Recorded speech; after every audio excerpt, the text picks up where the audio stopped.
मुख्तसर बात करूंगा। सबसे पहले तो सलमान साहब, आपने कुछ नारे लगाए, उम्मीद करता हूं आपको नंगा नहीं किया जाएगा। अगर करने की ख्वाहिश है तो आपसे गुजारिश है, सलमान साहब नंगे अच्छे नहीं लगेंगे। अली नवाज अवान जरा बेहतर जसामत रखते हैं, हमारी तरफ से वो पेशे खिदमत हैं, आप उन्हें नंगा कर सकते हैं, क्योंकि शौक तो आपने पूरा करना है। शहर सलामत है, आपका शौक सलामत रहे।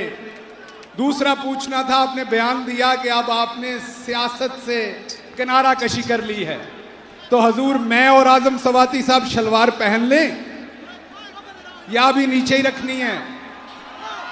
क्योंकि वो ऊपर उठा उठा के फिल्में बनाते थे, मुझे भी नहीं पता था मेरे पीछे या आगे कोई ऐसी खास चीज लगी हुई है जिसमें से कुछ निकालना है, कोई न्यूक्लियर बम में इस्तेमाल होना है, हिंदुस्तान के खिलाफ हमने इस्तेमाल करना है उसे। तो मुझे नहीं पता था किसी ऐसे स्पेयर पार्ट का जो मेरे पास था, जिसको इतनी बारीक बीनी से देख के फिल्माया गया। तो अगर अभी ख्वाहिश बाकी है तो अभी काफी सारी क़यादत बाकी है। इमरान इस्माइल साहब बैठे हुए हैं, तो अभी काफी क़यादत बाकी है। आपने शौक फरमाना है, अगर आपने बताना है। मुझे भट्टी साहब कह रहे थे, शौकत भट्टी साहब, चंद दिन पहले, कि अगर आपका एग्रीमेंट एस्टेब्लिशमेंट से खत्म हो गया है तो आप बोलें, आप बोलते क्यों नहीं है? तो मैंने भट्टी साहब को कहा कि अभी मेरे बोलने के दिन नहीं है, वजन बहुत ज्यादा आएगा। मेरे पास बहुत सारा मसाला है बताने को। मैंने 16 दिन गुजारे हैं, उन 16 दिन में हमारे नए आने वाले चीफ साहब के बारे में भी मुझसे बड़े सवाल हुए, आसिम मुनीर साहब के बारे में भी। सो वक्त आ लेने दें, वक्त भी यहाँ है। बस एक मेरा अरशद यहाँ नहीं है, बाकी तो सब कुछ यहाँ है। वक्त भी यहाँ है, हम भी यहाँ हैं, आप भी यहाँ हैं। जट्टां ते वैसे भी रिवाज है, अगलियां नस्लों कोलों भी बदला लैण दा, इसलिए सब कुछ इत्थे ही है। सो इसलिए बात करूंगा। अभी मुझे यहाँ पर बात की गई जनरल फैसल साहब पे, मैं नहीं मानता कि उनका इतना कसूर है। वो तो किसी से मिलेंगे, वो भी डायरी में लिखेंगे कि मैं फलां पॉलिटिकल आदमी से मिला हूं।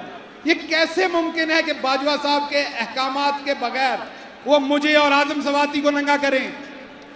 ये कैसे मुमकिन है कि उनके अहकामात के बगैर एक मेजर जनरल रैंक का बंदा कुछ करे? इसलिए अभी क्योंकि आपके जिस्म पे वो वर्दी है जिसका हम बड़ा एहतराम करते हैं, मैं ये भी मानता है कि तुहाडे कुटदे भी हैं, तो क्योंकि तुसीं कुटदे बड़ा हो, मैं मुनाफकत नहीं करांगा, लेकिन असल गल ये कि तुहाडे जिस्म ते वो वर्दी है जिहदा एहतराम करते हैं। सो ये लम्हा गुजर लेने दें, ये लम्हा आप जी लें। हम इस लम्हे में अपनी ख्वाहिशें दबा लेते हैं, लेकिन लम्हे आने हैं, उसमें हम भी बात करेंगे। अपनी फौज के बारे में बात नहीं करेंगे कभी भी, ना पहले की थी, अक्यूज किया गया बार बार, ना अपनी फौज पे पहले बात की थी, ना आज बात की है, ना मेरे अरशद ने बात की थी, ना हमने की थी। पर्सनैलिटीज पे बात की जिन्होंने गलत काम किया, उन पे आइंदा भी बात होगी।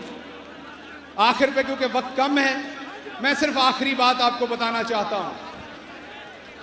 अरशद मेरा दोस्त, मेरा भाई, मरने से 3 दिन पहले, मेरी उससे शहीद होने से 3 दिन पहले उससे मेरी बड़ी लंबी बात हुई।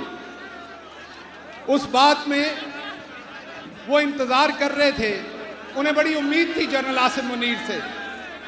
मुझे उन्होंने खुद बताया कि चांसेस हैं या जनरल आसिम मुनीर आएंगे या जनरल साहिर आएंगे, ये दोनों आए ये हमें इंसाफ देंगे, ये दोनों आए पाकिस्तान में सुकून होगा, ये दोनों आए पाकिस्तान में लॉ और सियासत और डेमोक्रेसी का बोलबाला होगा। आसिम मुनीर साहब आप आ चुके हैं, अरशद शरीफ की आवाज बंद की जा चुकी है, उसे आपसे एक सेकंड सर, ठीक, उन्हें आपसे बड़ी उम्मीदें हैं। सो मेरी आपसे रिक्वेस्ट है कि आपने उन्हें इंसाफ फराहम करना है। अगर कोई गलत एक्यूज हुआ है तो बिल्कुल वो बरी हो जाए, सही एक्यूज हुआ है तो उसे सजा मिले। मैं इसके साथ ही आप सबसे इजाज़त चाहूँगा, आपको कप्तान का साथ देना है पाकिस्तान की हकीकी आज़ादी के लिए। अगर आप आज नहीं निकलेंगे तो आने वाली जो हमारी नस्लें हैं वो गुलाम रहेंगी, या अगयार की या यहाँ पर और आज़ादी आपको घर बैठ के नहीं मिलनी, उसके लिए कीमत देनी पड़नी है, शायद उसके लिए आपको नंगा भी होना पड़े।